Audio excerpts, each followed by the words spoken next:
कांप जाती है। कुछ ऐसा ही हुआ था फ्लाइट 571 के साथ। ये प्लेन एक ऐसे बर्फीले पर्वत में क्रैश हुआ जहां ना तो खाना था और ना ही पीने के लिए पानी। बचे हुए पैसेंजर्स के पास बस एक ही रास्ता था खुद को जिंदा रखने के लिए, और वो रास्ता था अपने ही मरे हुए साथियों का मांस खाना। कैसे यात्री हर एक सेकेंड मौत से संघर्ष करते हुए गुजारा, जानेंगे पूरी कहानी आज के इस वीडियो में। 12 October 1972 Carrasco international airport Montevideo old Christian club rugby union नाम के एक क्लब के कुछ प्लेयर्स रग्बी खेलने के लिए सैंटियागो जा रहे थे। टीम के कैप्टन ने 2 इंजन वाला एक प्राइवेट प्लेन बुक कर लिया। प्लेन में प्लेयर्स के साथ साथ उनके कुछ रिलेटिव्स भी जा रहे थे मैच देखने के लिए, क्योंकि प्लेन में बहुत सारा एक्स्ट्रा सीट खाली था। कुल मिला के 40 पैसेंजर्स और 5 क्रू मेंबर्स प्लेन में सवार हो गए। प्लेन को काफी एक्सपीरियंस पायलट उड़ा रहे थे। प्लेन धीरे धीरे एयरपोर्ट से उड़ान भरा। इस प्लेन को मेंडोजा अर्जेंटीना में रुकना था। इसके बाद यहाँ से सैंटियागो एयरपोर्ट के लिए उड़ान भरना था। उड़ान के कुछ देर बाद मौसम खराब होने लगी, इसलिए कैप्टन ने यह डिसीजन लिया कि हम मेंडोजा में ही रात रुकेंगे। अगली सुबह 13 अक्टूबर 1972 मौसम अब भी वैसे ही थी। पायलट ने कहा कि देखते हैं दोपहर तक शायद मौसम ठीक हो जाए, पर ऐसा हुआ नहीं। फाइनली खराब मौसम में ही दोपहर के 2:18 में फिर से ये प्लेन सैंटियागो के लिए उड़ान भरा। सैंटियागो के इस सफर में इस प्लेन को एंडीज के बर्फीले पर्वतों को पार करना था। को पायलट ऑलरेडी यहाँ पर 29 बार प्लेन उड़ा चुका था। शायद यही वजह है कि खराब मौसम में भी ये प्लेन सैंटियागो के लिए निकल पड़ा। फाइनली फ्लाइट 571 धीरे धीरे अपने रास्ते में आने वाले सारे पर्वतों को पार करने लगा। ये प्लेन करीब 18,000 फीट के एल्टीट्यूड में उड़ान भर रहा था। विजिबिलिटी इतनी कम थी कि पायलट आगे कुछ भी देख पाने में असमर्थ थे। अगर मौसम अच्छा होता तो पायलट आसपास के नजारों को देखकर, पहाड़ पर्वतों को देखकर ये अंदाजा लगा सकते थे कि प्लेन अभी कहां पर है। लेकिन आगे कुछ भी ना दिखाई देने की वजह से पायलट पूरी तरह से प्लेन के इंस्ट्रूमेंट पर ही डिपेंडेंट था और अपने लोकेशन का पता लगाने के लिए डेड रेकनिंग का यूज कर रहे थे। इसका कॉन्सेप्ट बिल्कुल ही सिंपल है। सपोज आपको दिल्ली से मुंबई जाना है, जो कि ऑलमोस्ट 1200 किलोमीटर है। आपका प्लेन 600 किलोमीटर 1 घंटे में सफर कर सकता है। इट मीन्स ये प्लेन 2 घंटे में दिल्ली पहुंच सकता है। इसी कैलकुलेशन के साथ पायलट निकल जाता है और आसपास के नजारों को देखकर, एरिया को देखकर ये समझ जाता है कि हाँ अब एयरपोर्ट आने वाला है। पर ये सब तो ठीक है, लेकिन तब क्या होगा जब पायलट आगे कुछ देख ही ना पाए। वो तो यही सोचकर फ्लाई करता रहेगा कि 2 घंटे में हम मुंबई पहुंच जाएंगे, और पायलट अंदाजे से 2 घंटों तक प्लेन को उड़ाता रहेगा। पायलट को अपना एक्यूरेट लोकेशन पता नहीं चल पाएगा। वो सिर्फ अपने लोकेशन का एक रफ आइडिया लगा पाएगा। फ्लाइट 571 का केस भी कुछ ऐसा ही था। पायलट ने अपने लोकेशन का अंदाजा लगाया। उन्हें लगा कि हम एंडीज के पर्वतों को पार कर चुके हैं, जबकि उनका प्लेन अब भी पर्वत के ऊपर ही फ्लाई कर रहा था। पायलट ने एटीसी से कहा कि हमें डिसेंड करने का परमिशन दे। एटीसी ने कहा कि क्या आप एंडीज को पार कर चुके हैं? यहाँ पर एटीसी भी पायलट के दिए हुए लोकेशन के हिसाब से ही गाइड कर रहे थे।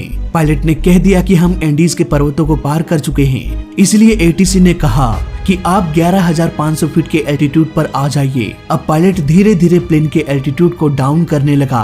तभी अचानक से उसे अपने सामने एक विशाल चट्टान दिखाई दिया। पायलट ने तुरंत प्लेन के योक को ऊपर खींच लिया।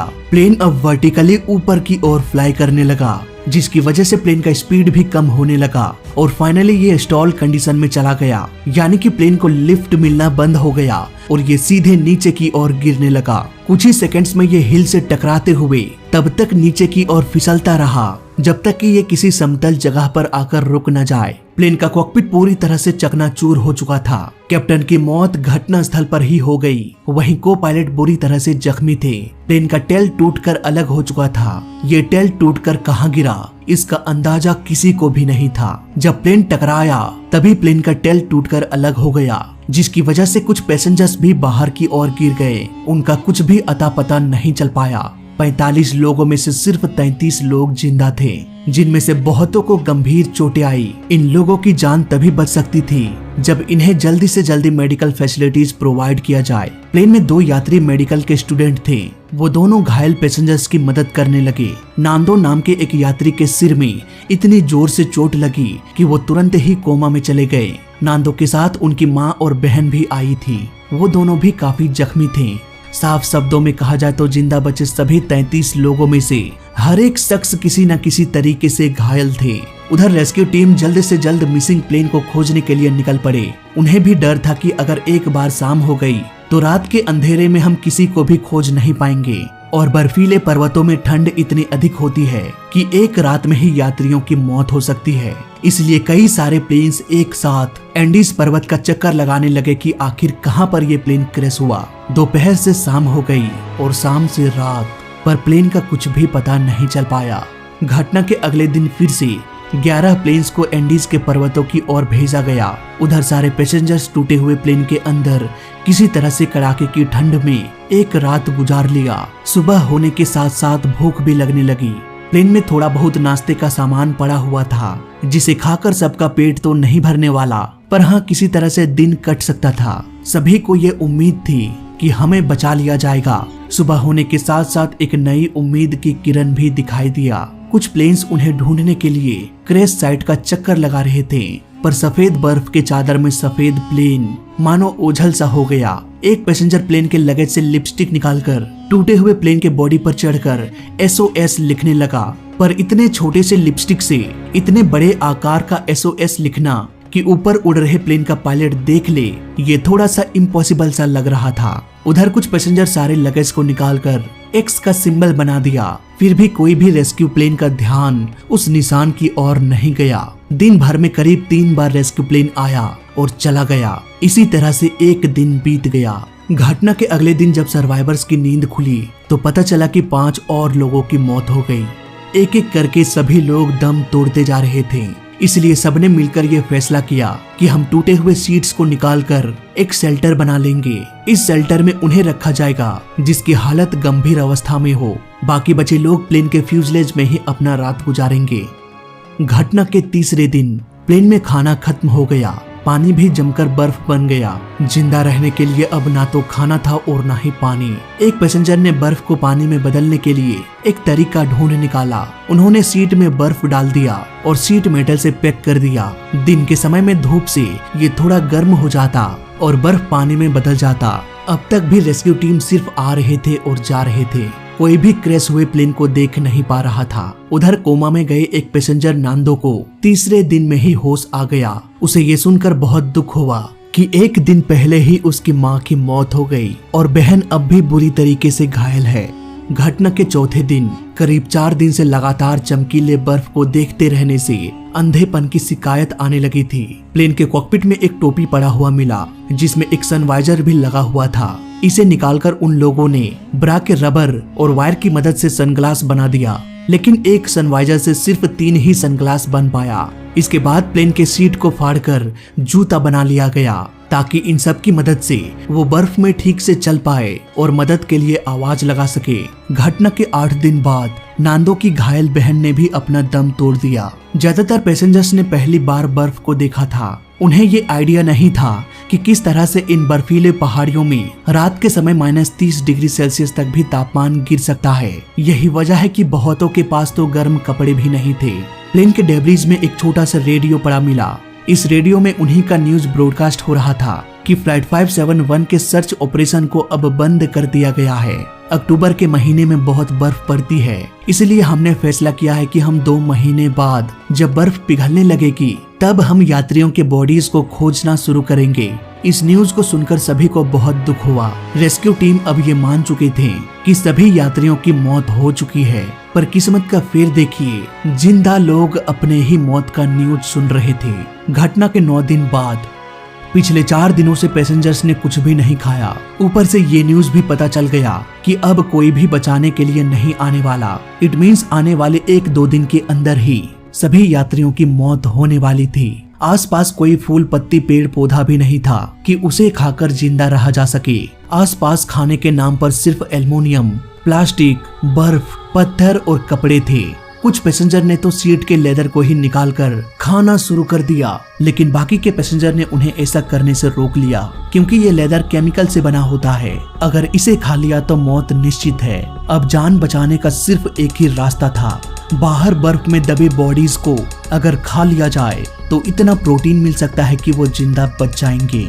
आने वाले 2 दिनों के अंदर ही सभी की मौत होने वाली थी भूख से, इसलिए कुछ लोगों ने मिलकर ये फैसला किया कि हम अपने ही मरे हुए दोस्तों का मांस खाएंगे। ये डिसीजन लेना इतना आसान नहीं था क्योंकि वो सब अपने ही क्लासमेट्स, अपने ही क्लोज फ्रेंड्स थे, पर दूसरा कोई रास्ता भी नहीं था। रॉबर्ट नाम के एक पैसेंजर ने सबसे पहले प्लेन के विंडशील्ड ग्लास को उठाया और बॉडी के मांस को काटकर खाना शुरू कर दिया। उसे देखकर कुछ और लोगों ने ऐसा ही किया।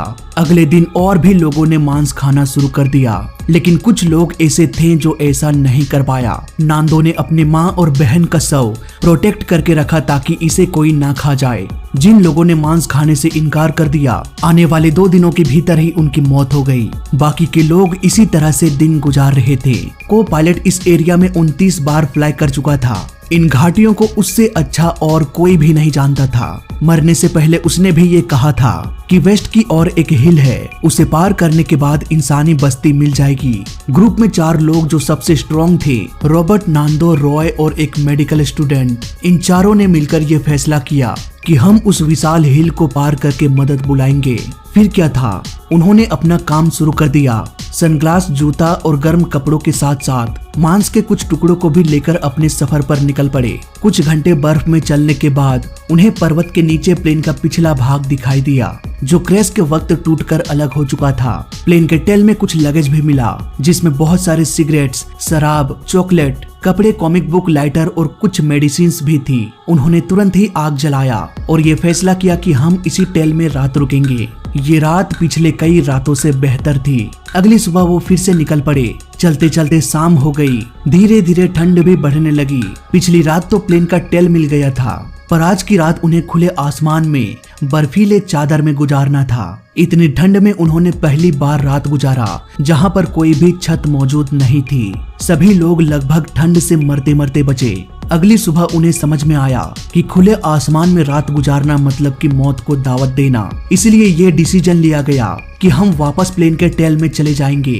प्लेन के टेल में लगे बैटरी को निकालेंगे और इसके बाद इस बैटरी को फ्यूजलेज के पास ले जाएंगे और कॉकपिट के रेडियो को ऑन करके मदद बुलाने की कोशिश करेंगे। लेकिन ये काम करना इतना भी आसान नहीं था क्योंकि बैटरी का वजन लगभग 25 केजी था। इतने वजन के बैटरी को लेकर हिल की चढ़ाई करके फ्यूजलेज के पास ले जाना सही आइडिया नहीं था। इससे अच्छा तो ये होगा कि हम सीधे फ्यूजलेज के पास जाएं और रेडियो को ही उठाकर बैटरी के पास यानी कि प्लेन के पिछले हिस्से में ले आएं। इसके बाद अगर रेडियो ऑन हुआ तो अच्छी बात है, लेकिन अगर रेडियो ऑन नहीं हुआ तो क्या किया जाए। रॉय नाम का एक टीम मेंबर था जो कि पेशे से एक इलेक्ट्रीशियन था। उन्होंने कहा कि प्लेन का electric system 115 volt AC current से चलता है, जबकि प्लेन के टेल में जो बैटरी लगा हुआ है वो एक डीसी करंट निकालता है। इसलिए पूरे बैटरी के सिस्टम को एसी में कन्वर्ट करने में थोड़ा टाइम लगेगा। अब वो वापस प्लेन के टेल में चला गया और बैटरी में फेर बदल करने लगा ताकि वो डीसी करंट को एसी में बदल सके। कुछ दिनों बाद वो सफल हो गया। इसके बाद वो रेडियो को लाने के लिए फ्यूजलेज के पास वापस जाने लगा जहां बाकी के सारे लोग मौजूद थे। उधर फ्यूजलेज के पास एक तेज तूफान आया। बर्फ के खिसकने से पूरा प्लेन का फ्यूजलेज बर्फ के अंदर दब गया। इस तूफान में 8 और लोगों की मौत हो गई। बाकी के सारे जिंदा पैसेंजर्स भी बर्फ में दफन हो चुके थे। रॉय जो रेडियो ऑन करने के लिए फ्यूजलेज के पास जा रहा था, वो भी इसी तूफानी बर्फ के चपेट में आ गया। फ्यूजलेज के अंदर अब धीरे धीरे सबको समझ में आने लगा कि अंदर ऑक्सीजन कम होती जा रही है। अगर जल्द से जल्द बाहर निकलने का कोई रास्ता ना मिले तो सभी लोगों की मौत दम घुटने से हो जाएगी। फ्यूजलेज के अंदर सभी जिंदा पैसेंजर 3 दिनों तक बर्फ में दबे रहे, बर्फ को खोदते रहे और भूख लगने पर अपने ही दोस्तों का मांस खाते रहे। नांदो, रॉबर्ट और विंजिन टिन लगातार 10 दिनों तक चलते रहे। रात के ठंड से बचने के लिए तीनों मोटे कपड़े पर लेट जाते थे और अंदर कुछ इस तरह से फोल्ड हो जाते थे। इसी तरह से वो पूरी रात गुजार देते थे। फाइनली 10 दिनों के बाद उन्हें एक नदी दिखाई दिया। वहाँ कुछ लोग नदी के उस पार लकड़ी जमा कर रहे थे। नांदो हेल्प के लिए चिल्लाने लगा, पर नदी का शोर इतना अधिक था कि कुछ भी सुनाई नहीं दे रहा था। नांदो ने इशारा किया। एक विलेजर उसके इशारों का जवाब देते हुए कहा कि टुमारो। खैर उस दिन तो कोई मदद नहीं मिला। अगले दिन वो विलेजर अपने साथ एक पेंसिल और पेपर लाया और पत्थर से लपेटकर नदी के उस पार फेंक दिया। नांदो ने कागज उठाया और पेंसिल से लिखा कि हमारा प्लेन क्रैश हो चुका है। पिछले 10 दिनों से हम भटक रहे हैं। हम और चल नहीं सकते। हम और चल नहीं सकते। हमारी मदद करो। उसने सारी कहानी पेपर में लिख दिया और वापस पत्थर पर लपेट कर फेंक दिया। जैसे ही उस विलेजर ने पेपर पढ़ा, उसे सब कुछ समझ में आ गया। उसे भी ये पता था कि कुछ सप्ताह पहले एक प्लेन क्रैश हुआ था। इवन कई बार तो इस एरिया में भी पूछताछ के लिए लोग आए थे। खैर वो विलेजर तुरंत ही पेपर को लेकर पुलिस स्टेशन पहुंच गया। उधर गांव के दूसरे लोग नदी के किनारे पहुंच गए और उन तीनों को खाना खिलाया। करीब 10 घंटे बाद आर्मी की हेलीकॉप्टर पहुंच गई।